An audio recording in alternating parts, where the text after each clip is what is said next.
বাংলাদেশের ভেতরে ভারতীয় সব টিভি চ্যানেলের সম্প্রচার বন্ধ চেয়ে দায়ের করা রিট শুনবেন হাইকোর্ট। ৩ ডিসেম্বর মঙ্গলবার বিচারপতি ফাতেমা নজিব ও বিচারপতি শিকদার মাহমুদুর রাজির হাইকোর্ট বেঞ্চ এ আদেশ দেন। ৪ ডিসেম্বর বুধবার রিট আবেদনটি শুনানির জন্য হাইকোর্টের কার্যতালিকায় আসবে বলে জানিয়েছেন রিটকারীর আইনজীবী।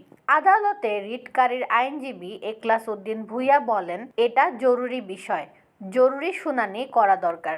এর আগে ২ ডিসেম্বর সোমবার বাংলাদেশের ভেতরে ভারতীয় সব টিভি চ্যানেলের সম্প্রচার বন্ধ চেয়ে হাইকোর্টে রিট দায়ের করা হয়। সুপ্রিম কোর্টের আইনজীবী সৈয়দা শাহিনারা লাইলি এ রিট দায়ের করেন।